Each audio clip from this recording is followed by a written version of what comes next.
Hello बच्चों, तो कैसे हैं आप। तो स्वागत करते हैं आपका इस प्यारे से वीडियो लेक्चर में, जिसमें मैं आपको इलेक्ट्रोस्टैटिक चैप्टर पढ़ा रहा हूं। तो अभी तक हमने स्टूडेंट्स किसके बारे में बात कर ली थी? अभी तक हम ओनली कूलम फोर्स के बारे में बात की थी और उस पे मैंने आपको हर तरह के क्वेश्चन सॉल्व कराए हैं। ठीक है, तो अभी हम उसी को कंटिन्यू करेंगे और उस पे कुछ और टाइप के क्वेश्चन हम देखेंगे। ठीक है, इस लेक्चर को पढ़ने के बाद हम इसकी कूलम फोर्स की वेक्टर फॉर्म देखेंगे। वेक्टर फॉर्म क्या होती है, उस पे हम क्वेश्चन भी सॉल्व करने वाले हैं। क्लियर है? तो जैसा कि मैंने आपको बोला था, मैं यहाँ पे कुछ भी नहीं छुड़ाने वाला हूँ।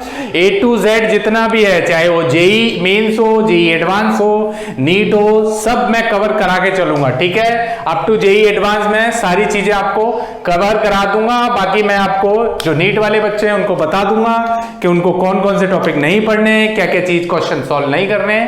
क्लियर है? क्लियर है सबको? तो चलिए अभी स्टार्ट करें। तो अब देखिए क्वेश्चन है अपना। अभी तक हमने प्रीवियस लेक्चर में स्ट्रिंग वाले क्वेश्चन किए थे। अब देखो यहाँ पे भी एक स्ट्रिंग वाला क्वेश्चन है। अब इसको सॉल्व करते हैं। तो देखिए क्या लिखा हुआ है इसमें, देखिए समझिए इसको। Two identical charge pair are suspended by a string of equal length. Each string makes an angle theta with the vertical when suspended in liquid of density sigma is equal to 0.8 gram per centimeter cube. The angle remain the same. What is the dielectric constant of the liquid? And here it is given that density of material of sphere rho is equal to 1.6 gram per centimeter cube. ठीक है, तो ये सब given है हमें। तो हम क्या करें यहाँ पे, सबसे पहले हम क्या करेंगे, देखो सबसे पहले हम डायग्राम बना लेते हैं। सबसे पहला काम क्या करेंगे हम, यहाँ पे हम क्या करेंगे, डायग्राम बना लेते हैं। तो देखो हमें एयर और वैक्यूम में इस तरीके से वैल्यू गिवन है। ठीक है, ये दो स्ट्रिंग है, लिखा हुआ है there two identical charges are spare are suspended by string of equal length. तो इक्वल लेंथ की दो स्ट्रिंग है, उससे दो चार्जेस इस तरीके से हैंगे। ठीक है, और ये एंगल आप क्या मान लो, ये एंगल थीटा है, तो ये एंगल भी क्या होगा स्टूडेंट्स, थीटा होगा। क्लियर? क्वेश्चन में डायग्राम नहीं गिवन है, हमें खुद से बनाना है। और क्या गिवन है, तो यहाँ पे बोला है टू आइडेंटिकल चार्ज, दोनों आइडेंटिकल चार्ज हैं। क्लियर? तो मैं एक चार्ज की बात कर लेता हूं। तो यहाँ पे टेंशन कितनी होगी, टी होगी। अच्छा, लेंथ, दोनों की लेंथ भी सेम ही बोला है उसने, इक्वल लेंथ बोला है। टेंशन तो यहाँ पे टी, तो यहाँ भी टी होगी। मैं इसकी बात करता हूँ, आइडेंटिकल है, दोनों सेम है, यानी ये पॉजिटिव तो ये भी पॉजिटिव ही होगा। क्लियर? अगर ये नेगेटिव तो ये नेगेटिव। तो बताओ पॉजिटिव पॉजिटिव में क्या होता है, ये पॉजिटिव चार्ज है तो ये भी पॉजिटिव चार्ज है। तो पॉजिटिव पॉजिटिव क्या करते हैं, रिपेल करते हैं। क्लियर है मेरी बात? तो देखो नीचे क्या लगेगा, इसमें mg लगेगा, इधर क्या लगेगा, t। तो देखो ये एंगल थीटा है, तो ये थीटा, ये 90 माइनस थीटा, तो ये कितना, ये थीटा होगा। तो यहां से अगर आप कंपोनेंट बनाओगे तो ये क्या बनेगा अपना, टी कॉस थीटा बनेगा। और इधर कंपोनेंट क्या बनेगा अपना, टी साइन थीटा। ओके, और इधर एक फोर्स लगेगी इस चार्ज के थ्रू, है ना, ये Q1 मान लो, इसको Q2 मान लो, है ना, दोनों आइडेंटिकल हैं। तो इधर लो जो फोर्स लगेगी वो फोर्स क्या होगी, F लगेगी फोर्स। क्लियर? बात समझ आ रही है? एफ ई नाम दे देते हैं इसको, क्या दे देते हैं, एफ ई नाम। ठीक है, तो ये बात सभी को समझ आ गई। अब देखो यहां से ये बात हमें क्लियरली समझ आ गई। अब देखो एयर में, ये किसमें है, दोनों चार्जेस एयर में है ना, एयर में, ऐसा मान लो आप, एयर या वैक्यूम, क्योंकि यहाँ पे बोला हुआ है पहले एयर में थे, फिर वाटर में, लिक्विड में चले गए, किसी लिक्विड में, वाटर नहीं किसी लिक्विड में। ठीक है, यहाँ पे बॉल की डेंसिटी, स्फीयर की डेंसिटी भी दे रखी है 1.6 ग्राम पर सेंटीमीटर क्यूब, वो बाद में यूज लेंगे। तो सबसे पहले हम क्या करेंगे, हम देखते हैं इक्विलिब्रियम कंडीशन है फॉर इक्विलिब्रियम। तो इक्विलिब्रियम ऑफ चार्जेस के हिसाब से क्या बोलोगे, और इक्विलिब्रियम कंडीशन के लिए हम क्या बोलते हैं, जैसा कि हमने एनएलएम में पढ़ा था और पिछले मैंने इसी चैप्टर में क्वेश्चन कराए थे। अगर मैं बात करूं सबमिशन ऑफ एफ एक्स, ठीक है, यानी कि एक्स डायरेक्शन, हॉरिजॉन्टल डायरेक्शन में क्या होगा, इज इक्वल टू 0। ठीक है, submission of x is equal to 0, तो क्या लिखेंगे, एफ ई माइनस क्या हो जाएगा, टी साइन थीटा। ठीक है, इज इक्वल टू कितना, 0। तो यहाँ यानी कि यहाँ से क्या हो जाएगा, एफ ई माइनस यानी इज इक्वल टू कितना हो जाएगा, टी साइन थीटा। इसको क्या दे दें, इक्वेशन नंबर 1। ठीक है, आ जाओ भाई, सबमिशन ऑफ क्या करें, एफ वाई बराबर कितना 0 लिखें, इक्विलिब्रियम है कंडीशन, तो यहां से क्या हो जाएगा बोलो, एम जी माइनस क्या हो जाएगा T cos theta is equal to कितना 0, तो एम जी बराबर कितना टी कॉस थीटा, इसको इक्वेशन नंबर क्या दे दें हम 2 दे दें। क्लियर मेरी बात? तो हम क्या करेंगे यहां से फ्रॉम 1 and 2 कर लें, फ्रॉम 1 and 2 1 डिवाइडेड बाई 2 कर लो, तो 1 डिवाइडेड बाई 2 करेंगे तो क्या होगा, एफ ई अपॉन क्या हो जाएगा m ji is equal to क्या हो जाएगा टी साइन थीटा अपॉन क्या हो जाएगा T cos theta. Okay clear? तो टी से टी कैंसिल, यहां से क्या आएगा बोलो, यहां से लिख सकते हैं हम F E upon M G is equal to tan theta, क्योंकि sine theta upon cos theta क्या होता है टेन थीटा, तो इसको ऐसे लिख सकते हैं कि टेन थीटा बराबर F E upon M g, तो इसको इक्वेशन नंबर दे दो आप 3rd। समझ आ गई बात? क्लियर? तो ये हमने एयर और वैक्यूम में निकाल ली वैल्यू टेन थीटा की। अब देखो, अब आगे क्वेश्चन में पढ़ो, makes an angle with the vertical when suspended in a liquid of density sigma is equal to 0.8। अब किसी लिक्विड में इन दोनों बॉल को सस्पेंड यानी कि डाला गया, the angle remain the same, डालने के बाद जो एंगल रहा वो सेम रहा, तो what is the dielectric constant, तो आप ऐसे लिख लें when suspended in a liquid, तो आप यहां पे लिख लें बच्चों when suspended in liquid, liquid of density sigma is equal to 0.8 ग्राम पर सेंटीमीटर क्यूब। ठीक है, बाद में वैल्यू वगैरह चेंज कर लेंगे अब। तो हम क्या लिख सकते हैं कि हमें पता है, हमने पढ़ा है फ्लूइड मैकेनिक्स में कि apparent weight is equal to क्या होता है बोलो, क्या होता है mg माइनस क्या होता है बॉयंट फोर्स। एपेरेंट वेट ऐसे निकालते थे हम, W apparent is equal to क्या था mg माइनस बॉयंट फोर्स, तो बोलो W एपेरेंट को क्या ऐसा लिख सकते हैं हम mg डैश लिख सकते हैं क्या, g डैश क्या है जब लिक्विड में डिसॉल्व किया तो ये क्या हो गया mg dash is equal to क्या हो जाएगा mg माइनस क्या हो जाएगा fb। बताओ बॉयंट फोर्स का फॉर्मूला क्या था, याद हो तो FB बराबर क्या था रो जी वी, क्या था रो जी वी, ध्यान देना रो जी वी। क्लियर?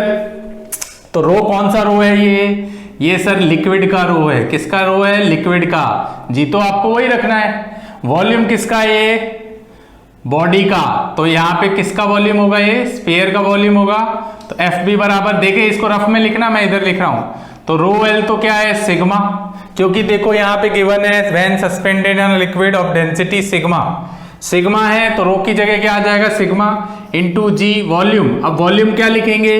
देखो हमें वॉल्यूम वगैरह तो कुछ दे नहीं रखा, पर हमें ये डेंसिटी दे रखी है, तो क्या डेंसिटी ऐसा लिख सकते हैं volume of sphere is equal to क्या लिख सकते हैं? पहले तो यहां गिवन लिख लो, ये गिवन है, गिवन क्या है रो स्फीयर का इज इक्वल टू क्या है mass of sphere upon volume of sphere. तो देखो मास गिवन है तो यहां से क्या लिख सकते हैं हम volume of sphere is equal to क्या हो जाएगा mass upon rho sphere. Sphere का रो डेंसिटी कितनी थी? रो थी। तो यहां से हम लिख सकते हैं मास ऑफ रो, इसको ऐसा लिख सकते हैं क्या हम? तो इसको नोट कर लेना, मैं इसको रफ करके यहां लिख रहा हूं, ठीक है, इसको रफ कॉलम में नोट कर लेना आप लोग। स्क्रीन को पॉज करके फटाफट इसको नोट कर लें आप। हटा दूं? चलिए हटा रहा हूं मैं।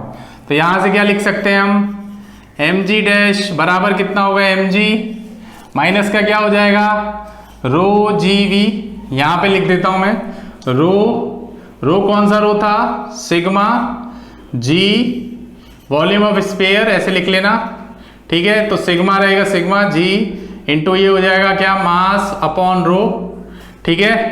तो यहां से क्या लिख सकते हैं mg dash is equal to क्या होगा, कॉमन क्या आ जाएगा दोनों में, m कॉमन आ रहा है, g भी कॉमन आ रहा है, अंदर क्या बचा 1 माइनस सिग्मा अपॉन रो, ठीक है। तो m से m तो कैंसिल, तो g डैश बराबर क्या आएगा g1 minus sigma upon rho, ठीक है, क्लियर। तो ये आ गया g डैश अपने पास, ठीक है, क्लियर, बात समझ आ रही है। तो यहां से इसको हम इक्वेशन नंबर क्या दे देंगे 4 दे देंगे, ठीक है।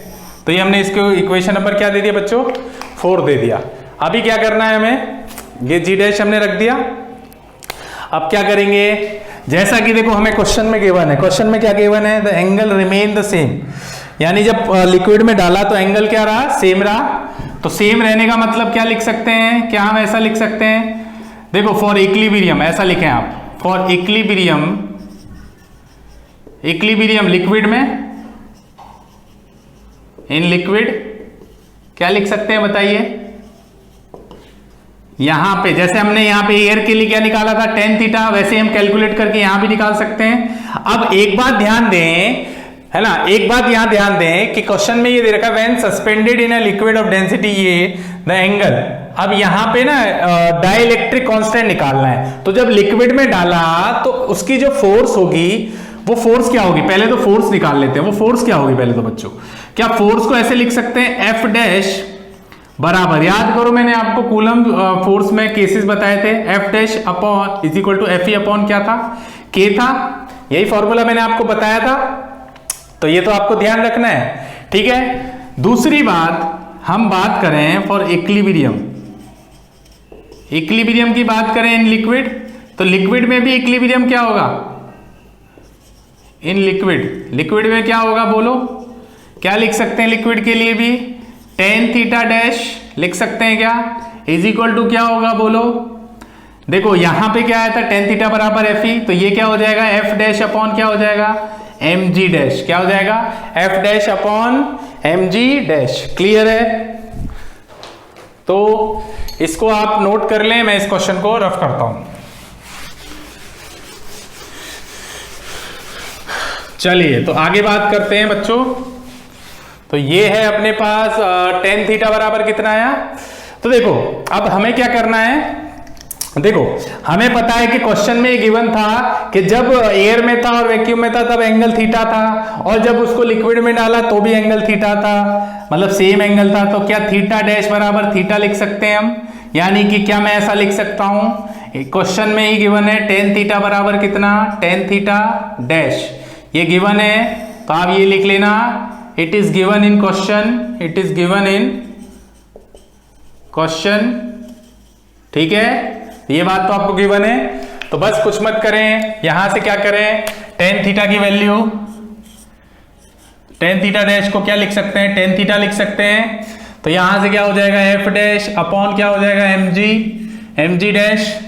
तो हमें पता है कि एफ डैश को क्या लिख सकते हैं, पहले तो बोलो एफ डैश को क्या लिख सकते हैं हम, एफ डैश को एफ ई अपॉन के लिख सकते हैं, पहले जी डैश को बोलो, जी डैश को क्या लिख सकते हैं, एफ डैश को एफ डैश रहने दे, जी डैश को क्या लिख सकते हैं इक्वेशन नंबर 3 से जी 1 माइनस सिग्मा अपॉन कितना हो जाएगा रो हो जाएगा। तो एफ डैश को क्या लिख सकते हैं यहां से, देखो उधर से इक्वेशन नंबर, इस इक्वेशन से इक्वेशन नंबर 5 से, इक्वेशन नंबर 5 से क्या लिख सकते हैं, क्या लिख सकते हैं एफ ई अपॉन के, है ना, के इंटू एम जी 1 माइनस कितना हो जाएगा सिग्मा अपॉन रो। तो ये बताओ मुझे इक्वेशन नंबर 3 से F E upon M g को क्या लिख सकते हैं tan थीटा लिख सकते हैं क्या, तो tan थीटा बराबर कितना हो जाएगा बोलो, बोलो tan थीटा बराबर, भाई tan थीटा बराबर ये F E upon M g क्या हो जाएगा, क्वेश्चन इक्वेशन नंबर 3 से tan थीटा ही हो जाएगा। तो tan थीटा अपॉन कितना हो जाएगा के, यहाँ से क्या हो जाएगा 1 minus rho sigma upon rho, tan theta से tan थीटा कैंसिल, तो ये क्या हो जाएगा स्टूडेंट्स 1, यानी के इधर चले जाएगा, तो के बराबर क्या हो जाएगा सिग्मा ऊपर चले जाएगा, तो ऐसे लिखेंगे 1 माइनस सिग्मा रो, ठीक है। तो अब क्या करेंगे, थोड़ा सा एलसीएम वगैरह ले लेना है, ओके, थोड़ा सा काम और करना है इसमें, इसको रफ कर देता हूं मैं। चलिए तो आगे क्या करना है, जल्दी से कर लेते हैं इसको फटाफट से। चलिए इसको इधर नोट कर देता हूं मैं। तो k बराबर क्या होगा, k इधर चले जाएगा, यहां से क्या बचेगा 1/1 माइनस सिग्मा। तो ये हो जाएगा अपना k, एलसीएम वगैरह लोगे तो यहाँ से हो जाएगा रो माइनस सिग्मा अपॉन हो जाएगा रो। तो रो कहाँ चले जाएगा ऊपर, तो रो, ठीक है क्लियर। अब देखो रो की वैल्यू हमें गिवन है, क्वेश्चन में गिवन है, रो की वैल्यू कितनी है 1.6, ठीक है। इस रो की भी वैल्यू गिवन है 1.6, ये कितनी 0.8। वैल्यू चेंज करने की जरूरत नहीं है ना। चलिए तो यहां से क्या बोलेंगे k 1.6, ये कितना हो जाएगा 0.8। तो ये हो जाएगा अपना k की वैल्यू कितनी आ जाएगी बच्चों 2 आंसर आ गया। तो स्क्रीन को पॉज कर लें और इस क्वेश्चन को फटाफट से आप नोट कर लें। फिर बोल रहा हूं स्क्रीन को पॉज करें और इस क्वेश्चन को नोट कर लें। चलिए स्टूडेंट्स, तो अगला क्वेश्चन हम देखते हैं, क्वेश्चन नंबर 6, ठीक है।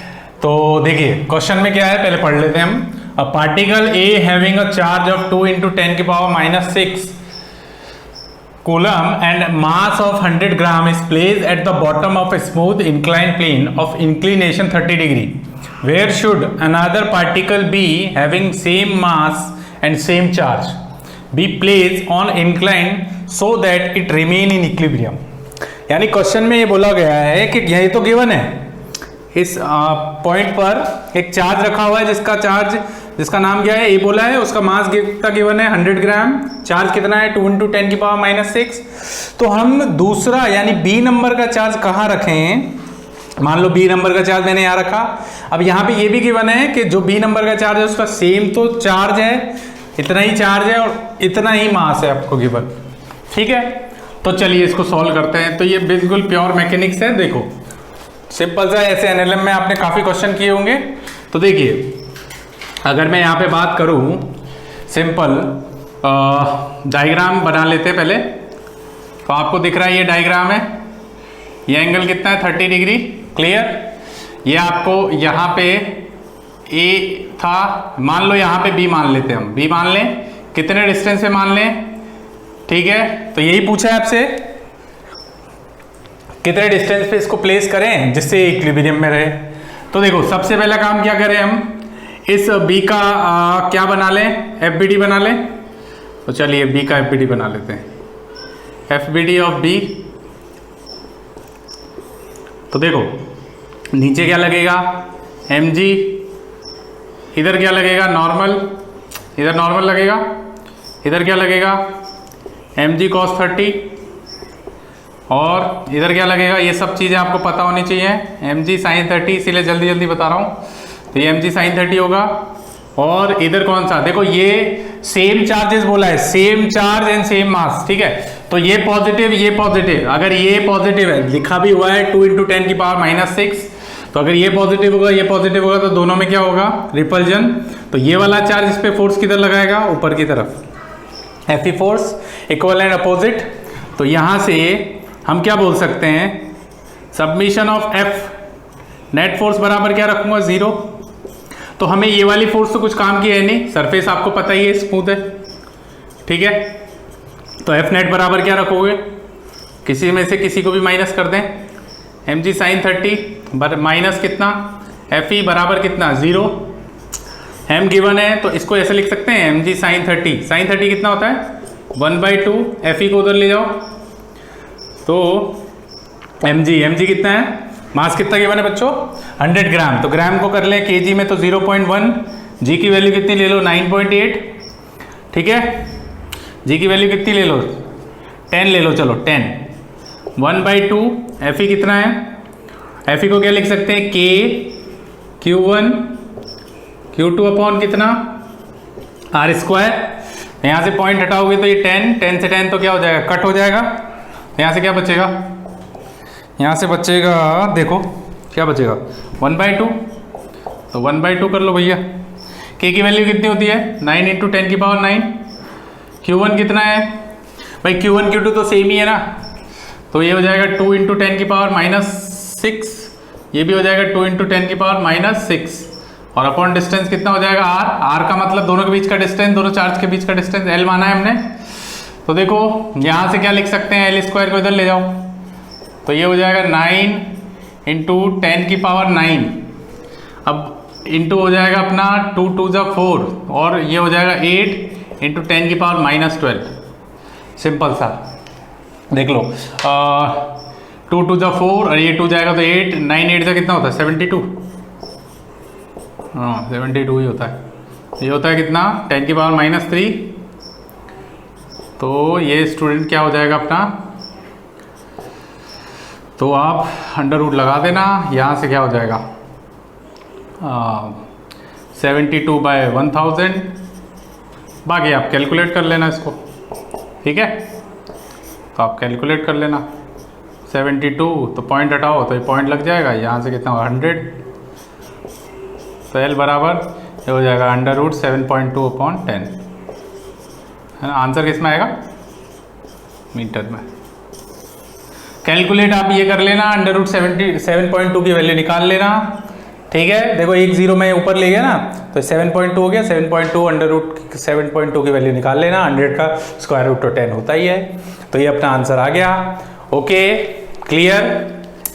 तो बच्चों ये अपना कौन सा वाला पार्ट खत्म हो गया, कूलम फोर्स पे जो मैंने आपको जितने भी इक्विलिब्रियम वाले क्वेश्चन थे, सुपरपोजिशन वाले क्वेश्चन थे और जितने भी अपने मैकेनिक्स वाले क्वेश्चन थे वो सब सॉल्व करा दिए। अगले लेक्चर में मैं आपको वेक्टर फॉर्म पढ़ाऊंगा, ठीक है। Clear, okay, thank you. कितने मिनट, रुको रुको रुको।